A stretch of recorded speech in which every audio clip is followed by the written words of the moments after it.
Schools లో ఉన్న hostel bills కూడా అధ్యక్ష భోజనాలు పెట్టేదానికి కూడా బకాయిలు పెట్టిపోయారు, డబ్బులు ఇవ్వలేదు.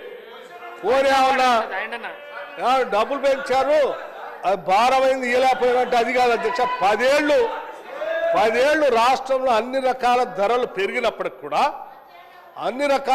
పెరిగినప్పుడు కూడా కాంట్రాక్టులకి వాళ్ళకి మాత్రం ప్రతి సంవత్సరం లెక్క కట్టి ఆ ఎస్కలేషన్ రేట్లు ఇచ్చారు అధ్యక్ష. కానీ మధ్యాహ్నం పూట పేదవాళ్ళు తినడానికి వచ్చేదాని లెక్కలు మాత్రం ఈ 10 ఏళ్ళు ఎప్పుడు లెక్కలు కట్టలే.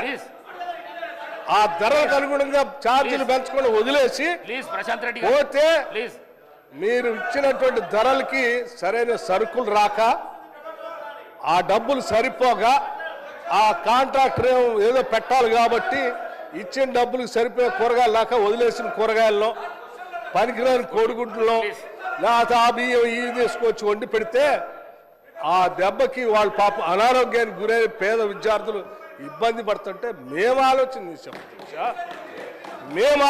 అసలు ఎందుకు ఈ సమస్యకు మూలం అంటే డబ్బులు సరిపోక కూరగాయలు అయ్యి ముక్కిపోయిన ఇస్తున్నారని రేటు 40% ఒకటేసారి 40% పెంచడమే కాదు, 200% హాస్పిటల్ ఛార్జెస్ కూడా పెంచడమే కాదు, మీరు వదిలిపెట్టిపోయిన బకాయిలన్నింటినీ కూడా అనాపైస్తో సహా లెక్కగట్టి ఆ బిల్స్ అన్ని క్లియర్ చేసి పెంచిన బిల్స్కి డబ్బులు ఇచ్చుకుంటూ పోతాను.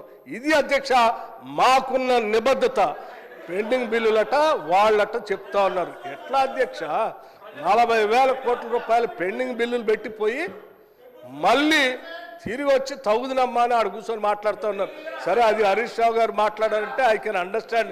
ఎందుకంటే వారికి ఎప్పుడు నిజం చెప్పే అలవాట్లేదు, వారు ఎప్పుడు అవాస్తవాల్ని సత్యదూరమైన మాటల్ని ప్రజల్ని రాజకీయం కోసం అన్ని మాట్లాడతారు కాబట్టి సరే వారు రాజకీయ లబ్ధి కోసం మాట్లాడుతున్నారులే అనుకున్నా. లెజిస్లేటివ్ అఫైర్స్ మినిస్టర్గా పనిచేశారు అధ్యక్ష ప్రశాంత్ రెడ్డి గారు. వారు ఎప్పుడు అట్లా మాట్లాడరు, వారు కూడా మాట్లాడుతున్నారు. వారు వెనక కూర్చొని మీరు కూడా ఎందుకు అధ్యక్ష అట్లా తయారవుతారు? అట్లా మాట్లాడబాకండి అధ్యక్ష. ఇది వాస్తవాలు మాట్లాడుకోవాలి, ప్రజలకు వాస్తవాలు తెలియాలి. వారు అడిగారు, రైట్, 7,11,000 మేము అప్పు చేయలేదు, మీరు అబద్ధం చెప్తున్నారు, దానిపైన మేము వాస్తవాలు చెప్పాలంటే ఎస్, ఆ రోజు మేము వైట్ పేపర్ పెట్టి చూపించాం, అయినా మీకు ఇంకా సరిపోలేదు, మళ్ళీ చూపించాలంటే మళ్ళీ చూపిస్తాం అధ్యక్ష. మాకేం అభ్యంతరం లేదు. రూపాయితో సహా లెక్కగట్టి దాన్ని సభకి ప్రజలకు మాకు కూడా చెప్పాలని అనుకుంటున్నాను. మీరు అడిగారు, చాలా సంతోషం అధ్యక్ష. మళ్ళీ ఏదైనా వేరే ఫామ్లో రమ్మని చెప్పండి, 100% తీసుకొని వస్తాం అధ్యక్ష. నమస్కారం, thank you. Palla Rajeshwara Reddy garu, no point of order in question hour, please. Sir నమస్కారం sir, thank you for giving this opportunity. Prashanth Reddy garu, sir point of order. Sir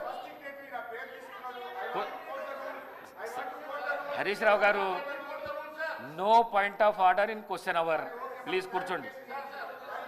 sir నేను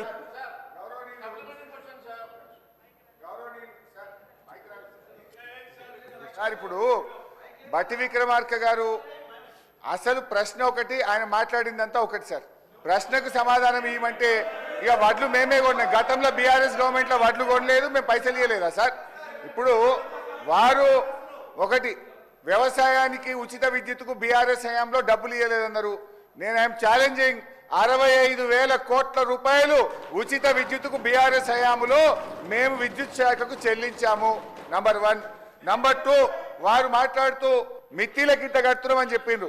ఆర్బీఐ నివేదిక ప్రకారంగా 2,900 కోట్లు మాత్రమే మిత్తి. కాగ్ రిపోర్టు ప్రకారంగా 2,100 కోట్ల రూపాయలు మిత్తి కడుతున్నారని కాగు ఆర్బీఐ చెప్పింది ఒకటైతే, బట్టి గారు సభలో చెప్తున్నట్టు తప్పు విషయాన్ని వారి సభను తప్పుదో పట్టిస్తున్నారు. అధ్యక్ష, 1,27,000 కోట్ల అప్పు తెస్తే ఏమన్నా ఒక్క ప్రాజెక్టు కట్టిందా అధ్యక్ష? మేము మా బీఆర్ఎస్ హయాంలో మిషన్ భగీరథ, మల్లన్న సాగర్, రంగనాయక్ సాగర్ ఎన్నో ప్రాజెక్టులు కట్టి ఆస్తుల కల్పన చేసింది బీఆర్ఎస్ అయితే, అప్పులు చేసి వీళ్ళు కేవలం కమిషన్ల కోసం పంచుకొని తిన్నారు తప్ప వాస్తవానికి జరిగిందేం లేదు అధ్యక్ష. నేను మీ ద్వారా కోరుతా ఉన్నా, దయచేసి ఈ అంశం మీద చర్చ పెట్టండి. ప్రజలకు వాస్తవాలు తెలియాల్సిన అవసరం ఉంది. మీరు ప్రివిలేజ్ మోషన్ కన్సిడర్ చేసి చర్చ పెట్టాలని కోరుతూ సభను తప్పుదో పట్టిస్తూ బట్టి గారు చేసిన వ్యాఖ్యల్ని తీవ్రంగా ఖండిస్తున్నారు. చెన్నూరులో ఆర్టీసీ బస్ డిపో రవాణా శాఖ మంత్రి గారు, గౌరవ రవాణా శాఖ మంత్రి